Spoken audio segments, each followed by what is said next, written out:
Hello, Schulering, and welcome to another episode of our Schulering Hub podcast talking hospitality. We have reached episode 33.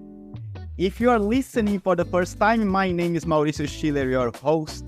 And if you are coming back, thank you very much for listening. And I hope our content has been helpful. Today we are having a kitchen chat with celebrity chef Ondrej Molina from Prague. Ondrej, welcome to the show. Thank you very much. Hi, everyone. Ondrej, you are a pretty cool dude, right? You have a strong personality. I can see. Unfortunately, our listeners can't see you, but you have a very cool personality there. And I know that you put that, and that's why you are building such a great audience. But your food looks awesome on Instagram. My mom is actually following you right now. So it's great to have you here. But let's start with you. Tell us a little bit about you, about how your passion for cooking started. That's amazing that your mom is following me. Usually chefs have the cheesy story of their mom or grandma being an amazing cook, and they, follow her, try to learn everything from her. My story is quite the opposite, to be honest.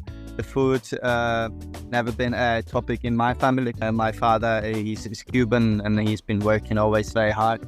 And my mom, she's never got really into food. I was being quite jealous of everyone else, eating well and having food as such a special event, So I started cook more and more, and then I signed up for a culinary school, and at the age of 16, they chose me amongst a few others, and they took us to Italy. And that was for the first time when I saw a proper brigade and real chefs, real kitchen. And I tried delicious fresh food, because before that I didn't have a chance to eat something amazing. But when I was in Italy for the first time, I tried stuff like fresh fish, for the first time. Yeah, so that was the thing. Look, you have traveled the world sharing the kitchen with renowned chefs. You've been part of TV shows, competitions. Since you got into the actual journey of becoming a chef, what was your most memorable moment in your career? As soon as I finished the school, I went to England to learn a bit, because my English wasn't.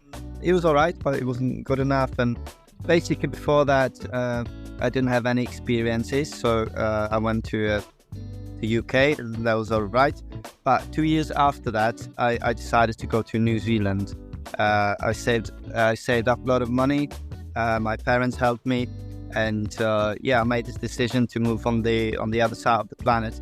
And I got very lucky. I got the job in the best restaurant of that year. And we're talking about 10 years ago, a long time ago. But I was very inexperienced, and I had the chance to work with the best chefs of New Zealand. So that was a breaking point. And many chefs can relate to that you have many kitchens where there's so much competition, and there's so many people who like to see you going down. This was the complete opposite. I was the youngest guy in the kitchen, Central European, that means Eastern European for everyone. And the chefs really made a lot of effort to see me growing and then be a good part of the team. That's awesome. One of my most memorable times in the kitchen was in New Zealand as well. So we shared that. That's pretty cool.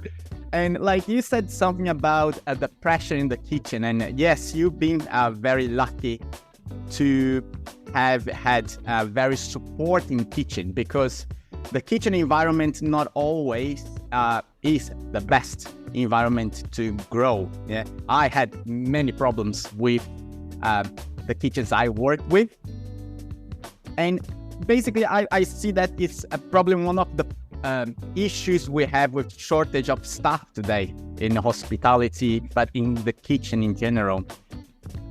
Do you see these things related anyhow? I think the hospitality should become more as friendly environment, strict rules, but also I think it just in general it lacks care about chefs or about staff in general.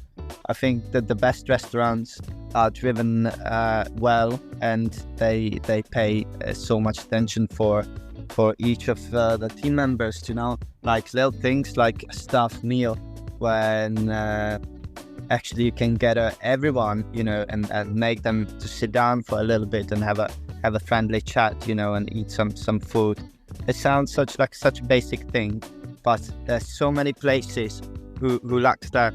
There's little details, and then very often you've got the little scuffles and fights between front of the house and kitchen because they simply don't have a chance to build a relationship. You know what I mean? So someone's making a mistake, and all of a sudden you think, oh, he's or she's useless, But actually, if you have a chance to sit down next to the person, have a nice meal, being served, having a nice drink, and have a little chat, isn't some sort of like opens your eyes, and you can appreciate the effort a little bit more. Do you think that like having element of education of the staff would be something positive in the kitchen environment as well? Yeah, 100%. I think that's absolutely crucial, especially when you've got like young chefs, hungry, ambitious to soak up, so much knowledge. And, their motivation is last only a limited time, then they could be easily demotivated and then sort of like move on and try something else, But I always if I can have one advice for young chef or anyone from gastronomy, I always say go to the places which is difficult for you, because if you find it easy, that there's no learning process, and go to the place where's someone willing to teach you. So it's massively important. Little things like internship, like being a stagiaire. There's a like amazing place where you actually you earn something, you work hard for that place, you earn them money, you're a big part of the team. I think it's amazing motivation if the company pays you a little internship in some good restaurant, like it doesn't have to be paid 100%, but maybe if they sort out accommodation for you, or maybe if they pay for the flight tickets, that's still I would be very grateful as a young chef if someone would sort out a stagiaire in maybe Michelin star environment. That would be awesome.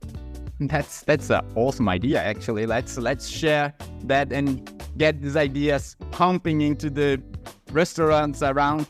And look, you have been growing now a large following on Instagram, and you have developing your own business that have some learning elements as well. Like, can you tell us a little bit about the projects in your kitchen studio? Yeah. Basically, this idea came to my head when I was working in Denmark in an amazing place called Fiskebar, and I back then I knew it's a great place for me, but I knew I'm not going to be living in Denmark forever. It doesn't suit me in terms of weather and stuff. So I was thinking, like, I love teaching people, and I tried a few cooking classes in Prague, and then it was, to be quite honest, it was always rubbish. It was so many people, so like it wasn't personal at all, like the teacher didn't even know what, my name or where we coming from, what's the purpose. And I was thinking that I'd love to do it, but just much better, much more personal. So I came up with the idea of hosting very limited amount of people, and we're talking about 5-6 people. And as much as I love traveling, I love to connect like different cultures. So what I do, let's say twice a week, I had a group of people who coming from different places, and I teach them how to cook. And it's more than that. We start at local markets, the biggest one what we have in Holešovice district. We buy together all the ingredients, or most of them. We taste some local wine, and we go to my little kitchen studio, and we actually create 3-course menu. That's awesome. Like, and how is, like, you get people from around the world? You said from different cultures. So how do they find your classes? Yeah, basically they can find it on They can find it online on my website, which is my surname and my name, so molinaondrej.com. I also provide, you can book it through Airbnb, which works amazingly with this. So it's like a set up as an Airbnb experience, and many other servers. I've got also in touch with local guide, so they can recommend me because they know I do a solid job. So yeah, so mostly it's a website or different like internet servers for people who are tourists. So that's awesome, man. What do you have planned next for your career? It's quite recent when I stopped working full time as a head chef. I was a bit drained, and I wasn't quite happy because all these little things what I tried to fit into my schedule, it just it wasn't possible to do it properly. So there's a few things. We're starting a little pop-up project. We already have scheduled a few events. I have big love for Central American food. Amongst many other cuisine, I like this one very much as well.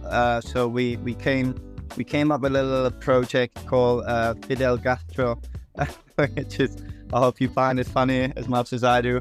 And we're gonna be cooking like Cuban, Central American street food in like some nice event with the music and DJs. So looking very much forward to cook for the crowd again. I'm going to be surrounded by good chefs, which I know for a long time. So that's like a fun pop-up project.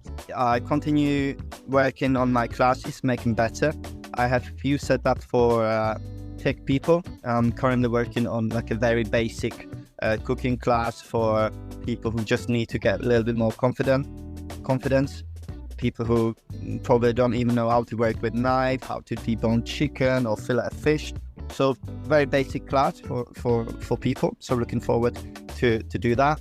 And I'm starting my own podcast, so you'll be invited very soon.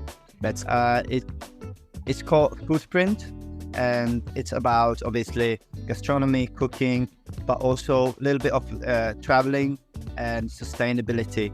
And the last project which I'd like to mention is my own little kitchen manual. It's called Low Waste Chef. The website and Instagram page is currently in reconstructions. And I'm working with amazing photograph, and we're working on making like a little manual for kitchen, and also for people like regular people who don't run kitchen but they cook at home. And the little manual should show them how to produce less waste. Let's say there's very simple hacks and tricks how to produce less waste, with a little bit of a change in your mindset. You actually realize that's so simple. You produce less waste, you save up your money, and it's of course better for the environment. So there'll be Instagram and website page with tips how to do that. Also a few like videos how to make things from scratch, because people really don't realize that you can make things like yogurt or I don't know, like I've got a famous video of potato scraps, like potato peeling chips, Yeah. Like it's got more than 1 million views, and everyone is like, oh my god, that's amazing, you actually don't have to waste potato peels and you can make delicious snack out of it. But for me it's so obvious, because there used to be like star food in one of the restaurants where I worked, but I tried to get into the people's mind. Like these things are so obvious for me. Like I would never ever waste it. I would make meal out of it. So I'm trying to show it to the people. So that's another project called Low Waste Chef. Man, you are a busy man. There are so many projects. There are cool projects, by the way. Like seriously, and I know how hard it is to actually trying to understand what's obvious for you, but may not be for 90% of the population, and get that step back is actually a quite hard process. To come back there and say okay, I can talk about this. But you touched now something really, really important, really cool, that is sustainability, right? And like it's a subject that I've been bringing a lot to our podcast here. So I want already to play a little game about the future, because sustainability is like something that's being talked now, but a lot of business owners are thinking that's something that they should think for the future. But let's just try to play a game. I've been speaking to some chefs and some hotel managers around the world who use technology to improve their kitchen and like their ways of manage waste, or even to understand what comes back from people's plates, so they use less of that and more of what is going off. It's amazing. But what do you see as the kitchen changing in the next 5 years, and when it comes to technology, when it comes to the future? That's a very good question. You know, I'm not, to be quite honest, I'm not technology freak like many of my friends. You know, I'm sort of like, I'll be like Will Smith in was it iRobot, when he opens the old toolbox of old Converse. You know, that's me in the future. But I think there's a few cool ideas. I hope many of our listeners, they know London restaurant Silo, which is a prime example of sustainability. And what I like to say, even the little details, like they don't actually have a menu in their restaurant. They don't like waste paper for menu, because the menu is changing very often. So they've got screen projectors, which are projecting the menu on the wall. So like such a small thing, it's such a brilliant idea, where actually you can just point out on the wall and just introduce the food to the customer as a waiter, or as a customer you can just like point and I'd like to get that. So for me, little things like this is amazing, because think of that, how much paper would be saved each year if more restaurants would have screen projector as a silo. So for me, that's amazing. But apart from that, I've never been thinking about it too much, to be honest. But I'm just hoping for more restaurants like Silo leading the industry and showing to the rest of the restaurants and hotels how to work more sustainable. Because now I think also Michelin Guide kind of having a nice approach towards it, because not a long time ago they started awards restaurants with the Green Star, which is, you know, that's a star for sustainability and a sustainable approach. So that's amazing. I think it's very prestigious, and maybe there's going to be more restaurants who would like to follow that, you know, that steps, and be like, maybe we can be awarded a Green Star, because it actually, you don't have to earn 1, 2, or 3 star. You could be 0 star, let's say, and still be awarded Green Star for sustainability. And I think it's quite encouraging. That's awesome. And Ondrej, how can people follow you on Instagram or get in touch with you, get your services, get your projects, support you? So my Instagram, where most of the stuff is happening, it's very simple. It's chefs _ Ondrej Molina, Ondrej Molina, and from that you can, the same name if you use for TikTok, or what else is there, YouTube channel. So Ondrej Molina is the name, and you can follow me there and hit a comment on my videos, or sign up for some class, or hire me as a personal chef, which is something I'd like to do very much. Or come up as a guest for the Fidel Gastro pop-up project in the near future. That's awesome, Ondrej. That was a cool chat. Thank you very much. I'll put all your links, of course, in the description of this episode. And please, let's bring more energy. Let's bring more education. Let's bring more sustainability to the kitchen as well. And will be an honor to listen to your podcast as well. It was a great chat. Thank you very much, man. Likewise, thank you very much. It's been a pleasure, and have a good day. Yeah, and good mainly. Yeah, thank you, man. Thank you. Schulering, thank you very much for listening. If you like this episode, please consider sharing it with your contacts. We want to reach more and more people and get them to evolve a little bit their ideas. And why not someday we can reach the hospitality we want to. Thank you very much for listening. Bye.